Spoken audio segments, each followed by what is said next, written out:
Hello बच्चों, आप सब कैसे हैं? मैं आपका बायोलॉजी एजुकेटर सूरज सर आप सभी विद्यार्थियों का अपने यूट्यूब चैनल द मार्गदर्शक में स्वागत करता हूं। बच्चों, आज हम सब पढ़ने वाले हैं बायोलॉजी, और बायोलॉजी में क्लास 9th की बायोलॉजी पढ़ेंगे। और जैसे कि मैंने लिख रखा है, कोशिका जीवन की मौलिक इकाई। जी हाँ दोस्तों, आज हम इसी चैप्टर को कवर करेंगे, कोशिका जीवों की मौलिक इकाई। तो आइए जानते हैं कि कोशिका क्या होती है। अच्छा स्टूडेंट, ये बताइए कि आप सभी ने अपने आसपास दो तरह की वस्तुएं देखी होंगी, सजीव और निर्जीव। तो क्या कभी आपको ये आश्चर्य नहीं हुआ कि आखिर ये सजीव और निर्जीव किस आधार पर होते हैं? सजीव को सजीव क्यों कहा जाता है, निर्जीव को निर्जीव क्यों कहा जाता है? तो इसका सिंपल सा आंसर है कि जो सजीव होते हैं उनका शरीर कोशिकाओं से मिलकर के बना होता है, और जो निर्जीव होते हैं उनका शरीर कोशिकाओं से मिलकर के नहीं बना होता है। जैसे आप देखे होंगे, लकड़ी की कोई वस्तु है तो उसमें कोशिका थोड़ी है, तो वो निर्जीव कहलाती है। और लगे हाथ ये भी बता देते हैं आपको कि जो सजीव होते हैं उनको हम लिविंग बोलते हैं, और जो निर्जीव होते हैं उनको नॉन लिविंग बोलते हैं। तो यहाँ पे क्लास 9th का ये चैप्टर है, कोशिका जीवों की मौलिक इकाई, cell structural and functional unit of human body. इसी को पढ़ने वाले हैं। तो कोशिका जो है, कोशिका की खोज रॉबर्ट हुक साहब ने 1665 ईस्वी में किया था। कार्क की काट से, कार्क के टुकड़े में इन्होंने सबसे पहले कोशिका को देखा था। अब आपके मन में स्टूडेंट सवाल आता होगा कि ये कार्क क्या है? तो कार्क जो होता है वो वृक्ष की जो छाल होती है उसी से प्राप्त किया जाता है। तो काट को मतलब कि वृक्ष की जो छाल है उसकी काट से कार्क की कोशिका में इन्होंने सबसे पहले इन्होंने कोशिका को देखा था, और उसमें जो है मधुमक्खी जैसी संरचना देखी थी, और उन्होंने इसे सेल कहा था, और इसका अर्थ होता है छोटा कमरा। फिर बात आती है कि ये सेल कैसी थी जो उन्होंने खोज करी थी, तो ये डेड सेल थी, मृत कोशिका थी। बाद में 1674 ईस्वी में लुएनहाक साहब ने सूक्ष्मदर्शी की सहायता से, उन्नत सूक्ष्मदर्शी की सहायता से इसको देखा था। कहां पे देखा था? जो जल होता है, जल में इन्होंने इस कोशिका को देखा था। उसके बाद केंद्र की खोज जो है 1831 में रॉबर्ट ब्राउन ने की थी, और बाद में 1838 और 1829 ईस्वी में क्रमशः स्लाइडेन एवं स्वान साहब ने कोशिका सिद्धांत दिया था। समझ रहे हैं ना? तो अगर सबसे पहले बात आती है कि कोशिका की परिभाषा क्या होती है, तो कोशिका जीवों की मूलभूत एवं संरचनात्मक इकाई होती है, और बिना कोशिका के किसी भी जीवधारी का शरीर संभव नहीं है। जैसे आप जानते हैं कि एक मकान बनाने के लिए सबसे ज्यादा जो आवश्यक वस्तु होती है वो ईंट होती है। बिना ईंट के किसी भी मकान को खड़ा नहीं किया जा सकता। उसी प्रकार किसी सजीव की शरीर का निर्माण, किसी सजीव की बॉडी का फॉर्मेशन विदाउट सेल, बिना कोशिका के होना संभव नहीं है। इसलिए कोशिका को जीवन की मूलभूत एवं संरचनात्मक इकाई कहा गया है। अब आइए देखते हैं आगे कि ये जो हमने लिख रखा है स्टूडेंट, केंद्रक की खोज, केंद्रक बहुत महत्वपूर्ण जो है कोशिका अंगक होता है, जिसको रॉबर्ट ब्राउन साहब ने खोजा था। अब स्लाइडेन एवं सॉन ने कोशिका सिद्धांत दिया था, और इन्होंने बताया था कि प्रत्येक जीवधारी का शरीर कोशिका एवं उसके उत्पाद से बना होता है। अगर हम पहले कोशिका सिद्धांत की बात करें तो कोशिका एवं इसके उत्पाद से जीवधारी का शरीर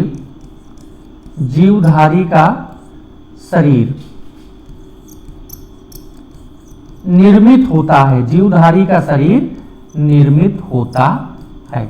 जीवधारी का शरीर क्या होता है स्टूडेंट? निर्मित होता है। दूसरा सिद्धांत यह था कि सभी जो है कोशिकाओं की उत्पत्ति अपने पूर्ववर्ती कोशिकाओं से होती है। इस सिद्धांत को, इस टर्म को जो है 1855 ईस्वी में बिरको साहब ने दिया था और कोशिका सिद्धांत को आगे बढ़ाया था। समझ रहे हैं ना स्टूडेंट? किसी बात में, किसी सेंटेंस में, किसी समझ लीजिए कि टर्म में आपको दिक्कत होती है तो तुरंत आप कमेंट करेंगे, हम आपकी मदद करेंगे।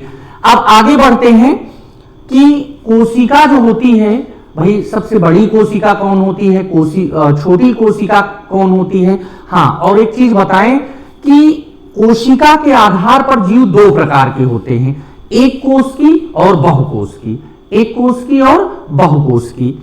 तो चलिए आगे देखते हैं बच्चों।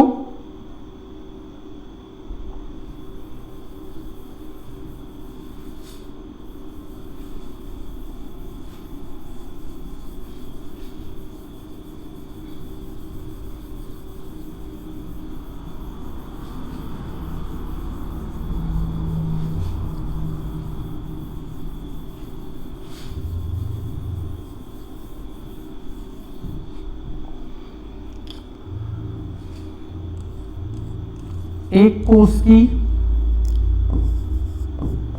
एक कोश की,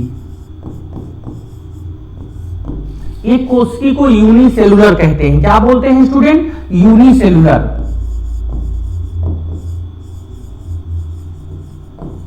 और बहुकोशिक को बहुकोशिक, बहुकोशिक को क्या बोलते हैं? मल्टीसेलुलर। मल्टीसेलुलर। एक कोशिकी को यूनिसेलुलर, बहुकोशिकी को मल्टीसेलुलर। अब प्रश्न ये उठता है कि एक कोशिकी जीव किसे कहते हैं? तो बच्चों ऐसे जीवधारी जिनकी समस्त जैविक क्रियाएं केवल एक कोशिका में संपन्न होती हैं उसे यूनिसेलुलर ऑर्गेनिज्म कहते हैं। और वे जीवधारी जिनकी समस्त जैविक क्रियाएं एक से अधिक कोशिका में संपन्न होती हैं उसे बहुकोशिक जीव कहते हैं, इंग्लिश में कहते हैं मल्टीसेलुलर। आइए एग्जांपल जानते हैं इसका। तो इसका एग्जांपल हो जाएगा बच्चों यूनिसेलुलर का अमीबा, पैरामीशियम, जीवाणु जिसको हम बैक्टीरिया कहते हैं। और बहुकोशिक जीव का उदाहरण होगा पादप, जंतु, कवक। ये सब बहुकोशिक जीव के उदाहरण हैं। समझ गए ना बच्चे? बहुत बढ़िया। Unicellular, multicellular. अब जो है केंद्रक के आधार पर भी जीवधारी होते हैं, वो बात की बात है, उस पर हम डिस्कस बाद में करेंगे। और अब हम कोशिका के बारे में और विस्तार से जानने की कोशिश करते हैं बच्चे। कोशिका के बारे में और विस्तार से जानने की कोशिश करते हैं। सेल, आप जान ही रहे हैं कि हम सेल पढ़ रहे हैं। तो सबसे बड़ी कोशिका, सबसे बड़ी कोशिका जो होती है, सबसे बड़ी कोशिका क्या होती है? शुतुरमुर्ग का अंडा। शुतुरमुर्ग का अंडा ये सबसे बड़ी कोशिका होती है। शुतुरमुर्ग का अंडा। सबसे छोटी कोशिका पीपीएलओ, ये जीवाणु है। पीपीएलओ ये सबसे छोटी कोशिका होती है। क्या आप नाम बताया हमने? पीपीएलओ। इसको क्या कहते हैं? माइकोप्लाज्मा कहते हैं। क्या कहते हैं स्टूडेंट? प्लूरोन्यूमोनिया लाइक ऑर्गेनिज्म इसका फुल फॉर्म होता है। और इसको माइकोप्लाज्मा के नाम से भी जानते हैं, बैक्टीरिया है। अब आगे बढ़ते हैं। अगर मनुष्य के शरीर में बात करें, मनुष्य के शरीर में सबसे छोटी कोशिका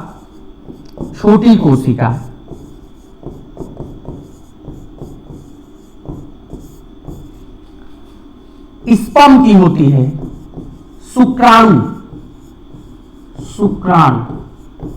सबसे बड़ी कोशिका स्टूडेंट, सबसे बड़ी कोशिका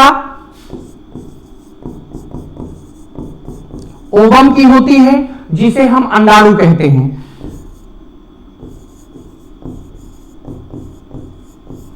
ठीक, समझ गए ना स्टूडेंट? जिसे हम क्या कहते हैं? अंडाणु कहते हैं, ओवम कहते हैं। अब अगर आपसे पूछे कि सबसे लंबी कोशिका कौन सी है इन ह्यूमन बॉडी, मानव में सबसे लंबी कोशिका, तो आप क्या बताएंगे? न्यूरॉन। समझ गए ना भाई? न्यूरॉन जो है सबसे लंबी कोशिका होती है। तो ये कुछ जो टर्म थे कोशिका के संदर्भ में कि सबसे बड़ी कोशिका कौन होती है? शुतुरमुर्ग कांडा। सबसे छोटी कोशिका कौन होती है? पीपी अल्लो। मानव के शरीर में सबसे छोटी कोशिका स्पर्म यानी कि शुक्राणु की कोशिकाएं होती हैं। बड़ी कोशिका किसकी होती है? अंडाणु की कोशिकाएं होती हैं। लंबी कोशिका कौन सी होती है? न्यूरॉन की कोशिका होती है। तो कहने का मतलब कि कोशिकाएं जो है अलग अलग जगहों पर अलग अलग रूप में होती हैं और बहुत सारी हमारे शरीर में अरबों खरबों कोशिकाएं होती हैं। समझ रहे हैं ना बच्चों? अनंत बहुत बहुत सारी कोशिकाएं होती हैं। और जो बहुकोशिक जैसे जीव होते हैं, जैसे हम आप स्टूडेंट, हम आप क्या हैं? मल्टी सेलुलर ऑर्गेनिज्म हैं, बहुकोशिक जीव हैं।